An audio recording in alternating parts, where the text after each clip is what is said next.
Donc bonjour à tous, bienvenue pour ce petit exo de colle numéro 7. Et oui, de retour dans l'ancien décor, donc ça signifie que je suis revenu en France. Et donc pour ce retour en France, nous allons attaquer l'exercice suivant. Donc nous avons une suite complexe, convergente de limites x complexes. Alors évidemment on pourrait changer un petit peu le cadre en travaillant avec des suites réelles, en regardant la limite en plus infini moins infini. Le raisonnement fonctionnera de la même manière, voire même serait peut-être plus simple. Donc je préférerais m'attarder sur ce cas précis. Donc, montrer que la suite y est définie comme étant la moyenne arithmétique des n premiers termes, si on considère que la suite commence avec ça. Donc la moyenne arithmétique des n premiers termes donne une suite convergente et en plus de ça converge vers la même limite x. Donc c'est un exercice très classique, beaucoup des étudiants de deuxième année, je suis certain qu'ils ont vu cet exercice, déjà vu cet exercice.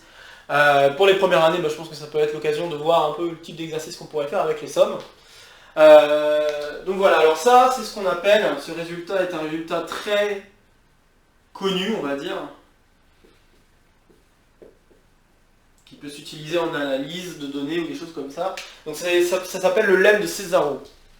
Okay. Et la moyenne arithmétique ici posée, c'est la moyenne de Césaro. C'est ce qu'on appelle la moyenne de Césaro. Ok, alors n'hésitez pas à faire une petite pause pour essayer de résoudre l'exercice par vous-même, avant que je donne quoi que ce soit comme indication. Ok, alors c'est parti pour la résolution. Alors l'idée de la résolution, c'est essentiellement d'extraire un maximum d'informations de cette chose-là. Et puis jouer avec la somme. Ok. Donc extraire un maximum d'informations de ce que nous savons, nous savons que xn tend vers x. Qu'est-ce que ça signifie? Alors hop, on balance la définition. Ça signifie que pour tout epsilon positif, il existe un n0 appartenant aux entiers naturels non nuls. Je vais considérer entier naturel non nul, ça ne change pas grand-chose. Tel que pour tout n plus grand que n0, eh bien xn moins x en module sera plus petit ou égal à epsilon. Plus petit strict ou plus petit ou égal, peu importe. Ok, alors ce que je dois faire, c'est essayer d'utiliser cette information-là. Alors, ce que je vais faire, ce que je voudrais, c'est essayer de montrer que yn tend vers x, directement. Pourquoi se casser la tête à faire autre chose? C'est-à-dire à essayer de voir une monotonie ou quoi que ce soit, parce que là, regarder une monotonie, c'est pas possible avec des nombres complexes. D'accord, on ne peut pas savoir qui est plus grand que qui en travaillant avec des nombres complexes. Donc ce qu'on va faire, c'est qu'on va directement regarder la différence yn moins x. Si je fais yn moins x, je me rendrai compte d'une chose, c'est que x, c'est la même chose que n fois x divisé par n. D'accord? N fois x divisé par n. C'est-à-dire que ce n fois x, là, je peux le distribuer dans la somme. D'accord? N fois x, c'est la même chose que x plus x, donc la somme des x, pour k allant de 1 à n.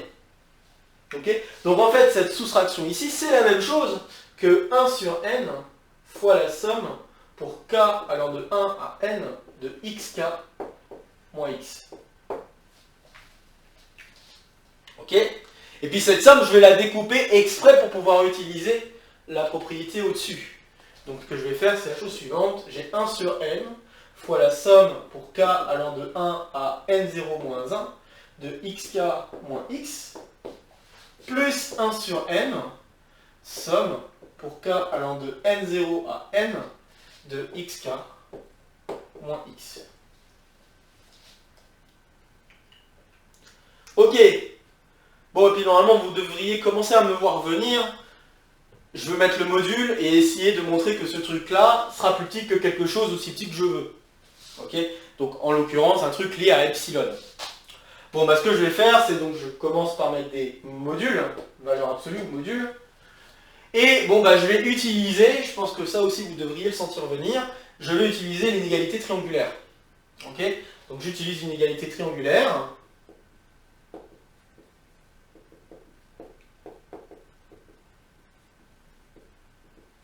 Et qu'est-ce que j'obtiens à la suite de ça? J'obtiens que ça va être plus petit que 1 sur n fois la somme pour k allant de 1 à n0 moins 1 de module de xk moins x, plus 1 sur n somme pour k allant de n0 à petit n de module de xk moins x. Et là, vous devriez faire bien attention à ce qui se passe. Ici, on va pouvoir utiliser ce que nous avons au-dessus. Donc, c'est-à-dire que chacun des modules, chacune des valeurs absolues, chacun des modules, est plus petit que epsilon. Par conséquent, tout ça, c'est plus petit ou égal à n moins n0 plus 1, donc le nombre de termes dans la somme, divisé par n fois epsilon. Et comme n0 est un entier naturel non nul, et bien ça c'est plus petit que epsilon. Ok? Et puis là, ce que j'affirme, c'est que ce truc-là, il tend vers 0. Quand n tend vers l'infini. Comme ça tend vers 0 quand n tend vers l'infini, ça veut dire que je peux réutiliser le même genre de truc, ici. Je peux dire, du coup, pour tout epsilon prime positif, il existe un n1, appartenant aux entiers naturels non nuls, tel que, pour tout n plus grand que n1,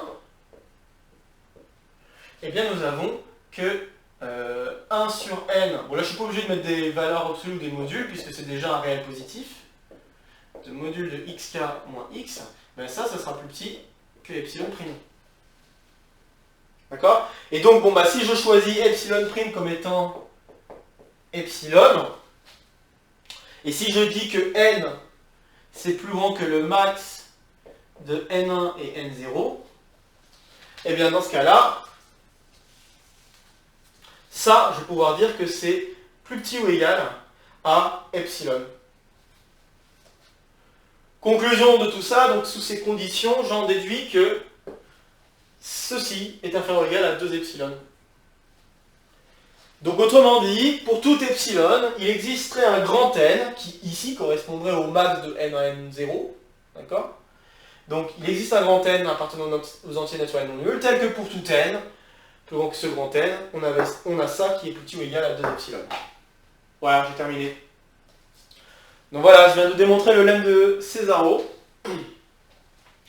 Alors oui, le lemme de Césaro, il existe pas mal de généralisations.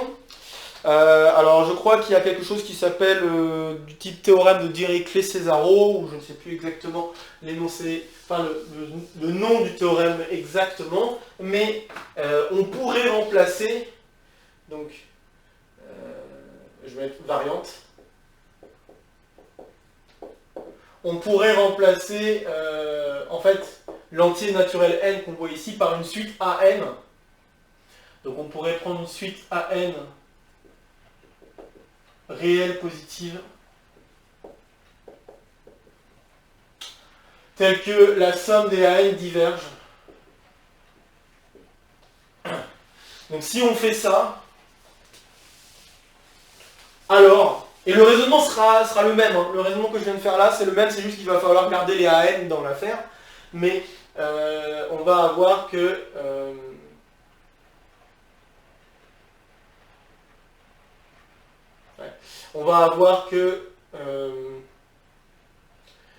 la somme, donc si je pose yn comme étant la somme pour k allant de 1 à n des ak xk, divisé par la somme des ak, allant de 1 à n. Donc si je fais cette division-là, donc en disant strictement positive, hein, d'accord? Je vais mettre ça strictement pour qu'on soit OK.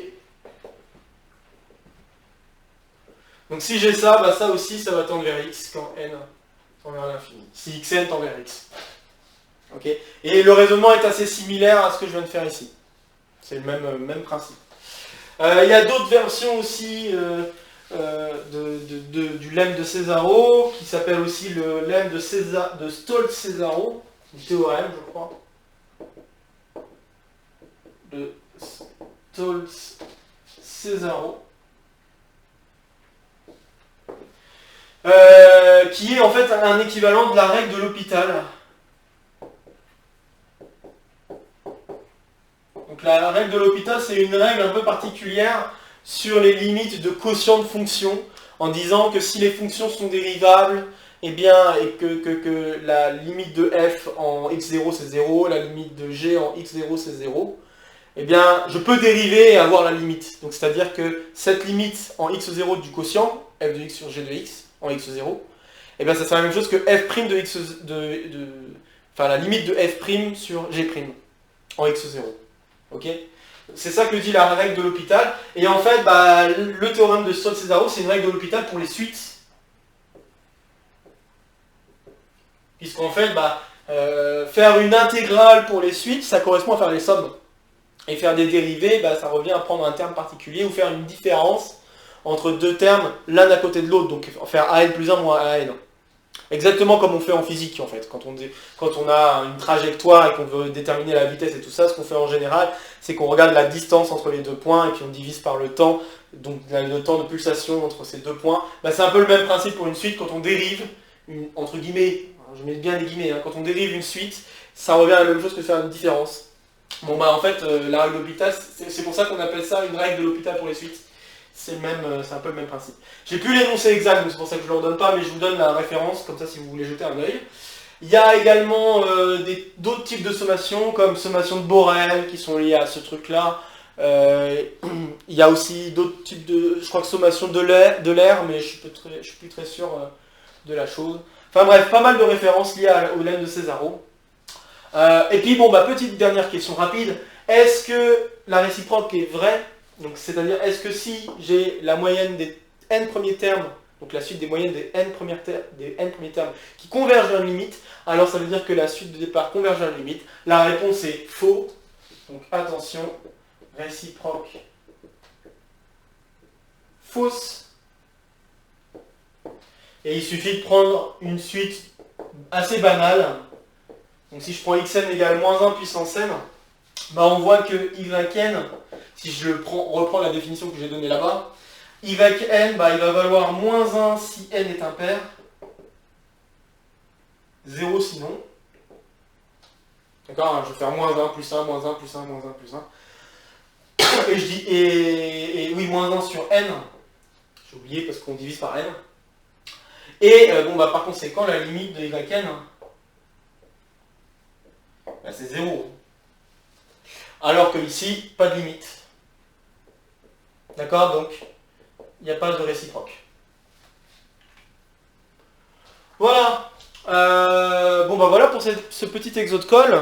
J'espère qu'il vous a plu. Donc comme d'habitude, si vous avez des commentaires, des choses à dire, des questions, n'hésitez pas à les mettre sous la vidéo. Si vous avez aimé la vidéo, n'hésitez pas aussi à le faire savoir, à partager la vidéo à d'autres camarades pour qui ça pourrait être intéressant de voir ce type d'exercice. De vous abonner également, puisque je vois que la chaîne commence un tout petit peu à ressortir un peu puisque je vois que d'un seul coup il y a eu un nombre de vues un peu important sur la dernière vidéo qui s'est fait en quelques jours. Donc je vous remercie pour ces partages, etc. Apparemment ça a l'air de commencer un petit peu à prendre. Pas grand chose, hein, c'est pas très significatif, mais pour moi c'est quand même quelque chose, donc je tiens à le signaler. J'avais également dit que je commencerai à faire des vidéos pour parler de mes recherches, donc mon article notamment qui va pas tarder à sortir. Ces vidéos, je pense que je vais commencer à en faire la semaine prochaine, parce que cette semaine je suis encore assez débordé. Je vous donne pas de date exacte, on verra bien à quel moment je le ferai. Comme j'ai dit, je compte faire des vidéos de manière régulière avec environ 10 minutes de temps pour chacune des vidéos, un peu comme des mini-chapitres. Et puis on verra bien sur quoi ça nous mènera, etc. En espérant que ça vous plaira et que ça piquera un peu votre curiosité à savoir de quoi ça parle. Et voilà. Bon, le but étant aussi pour moi de m'exercer à présenter les choses à l'oral et d'essayer de faire comprendre aussi au mieux ce que je suis en train de faire, tout en me mettant à un niveau un peu de vulgarisateur si on veut. Pas forcément trop vulgarisé, mais en tout cas il faudra que je le fasse si je veux vous permettre de bien comprendre en considérant un niveau prépa. Donc on verra bien ce que ça donnera. Voilà, donc sur ce, je vous souhaite une bonne fin de semaine. On se retrouve donc samedi pour l'exo de colle numéro 31. Et prenez soin de vous. Voilà, salut à tous.